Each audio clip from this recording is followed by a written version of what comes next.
Police ने लीपापोती करी है। चुनाव का माहौल है, इसलिए हम लोग शांत बैठे हैं। 10 तारीख को राजकुमार ठुकराल जी ने गाली दी, कार्य भाजपा ही करा रहे हैं। राजकुमार ठुकराल का समर्थन करते नजर आते हैं सोनू गगनेजा जी। उनसे जानेंगे कि जिस प्रकार से गगनेजा जी चर्चा चल रही है, इस बार राजकुमार ठुकराल का टिकट काटा जा सकता है, तो ऐसे में कार्यकर्ताओं में कैसी लहर है?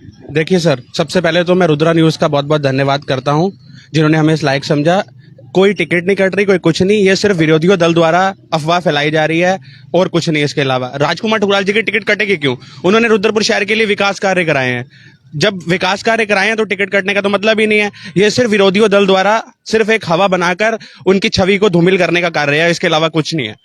हम लगातार लोगों के बीच में जा रहे हैं। लोग अभी भी ये मानते हैं कि जो नरेंद्र मोदी जी उनके जो विकास कार्य हैं उस पर ही वह भारतीय जनता पार्टी को वोट देंगे। तो ऐसे में माना जाए कि जो स्थानीय प्रत्याशी है उसके जो अपने विकास कार्य हैं कहीं ना कहीं अधूरे हैं। नहीं, ऐसा कुछ नहीं है। देखिए, नरेंद्र मोदी जी का, केंद्र सरकार का एक ही नारा है, सबका साथ, सबका विकास, सबका विश्वास। राजकुमार ठुकराल जी ने रुद्रपुर शहर के लिए, रुद्रपुर की जनता के लिए बहुत विकास कार्य कराए हैं।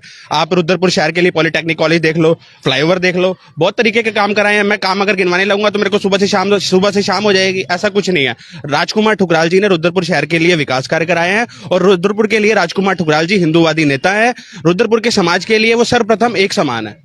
आपने कहा हिंदूवादी नेता है और एक आप तरफ कह रहे हैं कि सबका साथ, सबका विकास, सबका विश्वास, तो कहीं ना कहीं हिंदूवादी तो आपका जो अन्य जो समाज है तो क्या उनका साथ नहीं चाहिए? नहीं, ऐसा नहीं है। एक छवि होती है बंदे की, जो छवि बन के क्रिएट होती है पब्लिक के बीच में कि वो हिंदूवादी हैं। उन्होंने सब जाति के लिए, सब समाज के लिए काम कराए हैं। आप देखिए, रामपुरा में बारात घर बनाया गया, 1 करोड़ रुपए की लागत से हिंदू बारात घर बनाया गया। हमारी इंदिरा कॉलोनी रामलीला ग्राउंड में गुरुद्वारा माता गुजरी जी साहिब में क्या कहते हैं, विकास कार्य कराया गया, योजनाओं का लाभ मिल रहा है। ऐसा कुछ नहीं है, सिर्फ खाली उनकी छवि को धूमिल करने का कार्य है। और राजकुमार ठुकराल जी पिछली बार 25,000 वोटों से जीते थे 2017 के विधानसभा चुनाव में, इस बार 35 से 40,000 वोटों से जीतेंगे।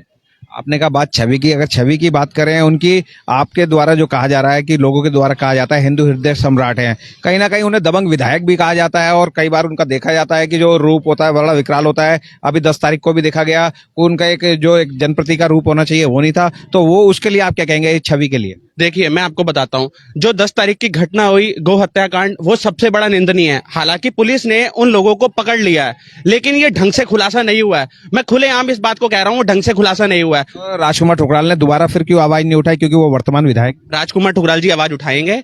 चुनाव का माहौल चल रहा है, शहर का माहौल ना खराब हो, इसलिए इसको थोड़े दिनों के लिए मामले को शांत कर दिया गया। ये मामला उठेगा, दोबारा उठेगा, ढंग से जांच होगी। जो लोग इसमें दोषी पाए जाएंगे उनके खिलाफ सख्त से सख्त कार्रवाई की। आप किसे मानते हैं दोषी? दोषी जिन लोगों ने कार्य किया वो पुलिस काम करेगी अपना।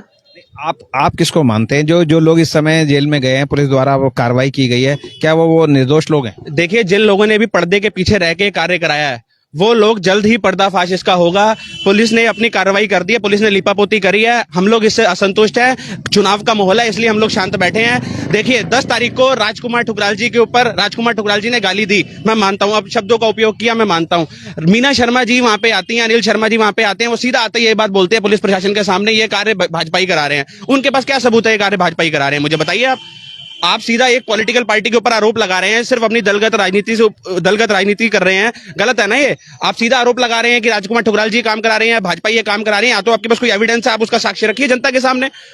तो इस बार जो विधानसभा का चुनाव है, तो आप किससे मानते हैं कि राजकुमार ठुकराल को टिकट मिलता है तो किससे फाइट करना चाहेंगे? अगर बात करें कांग्रेस से मीना शर्मा का नाम प्रमुखता से आ रहा है, दूसरा नाम संदीप चीमा का आ रहा है, तो ऐसे में आप क्या मानते हैं कि कौन राजकुमार ठुकराल को फाइट दे सकता है? देखिए, राजकुमार ठुकराल जी के सामने कोई टिकने वाला नहीं है, सिर्फ एक हवा है। राजकुमार ठुकराल जी 2 बार के विधानसभा के विधायक रह चुके हैं रुद्रपुर से, और उन्होंने रुद्रपुर की जनता के लिए बहुत विकास कार्य कराए हैं। पिछली बार 3 से 4 हजार वोटों से जीते 2012 के चुनाव में, 2017 के चुनाव में 25,000 से अधिक वोटों से जीते। इस बार ये रिकॉर्ड बढ़कर 35 से 40,000 वोट होने जा रहा है। कोई फाइट नहीं है, एक तरफा भारतीय जनता पार्टी के पक्ष में लहर, और राजकुमार ठुकराल जी 35 से 40,000 वोटों से विजय होंगे, इस बात की गारंटी मैं दे रहा हूँ। सोनू जी, एक चीज और जानना चाहेंगे आपसे कि जिस तरीके से आपने कहा कि विकास कार्य, बहुत अधिक विकास कार्य कराए हैं, सुबह से शाम हो जाएगी अगर आप उनको गिनाएंगे, जो तीसरी बार अगर आप विधायक उनको बनाते हैं तो कौन से ऐसे विकास कार्य हैं जो अधूरे रह गए वो पूरे कराएंगे जो आपकी नजर में? देखिए, रुद्रपुर शहर के अंदर लाइब्रेरी नहीं है, सीवरेज नहीं है, ट्रांसपोर्ट नगर विधायक राजकुमार ठुकराल जी ले आए हैं।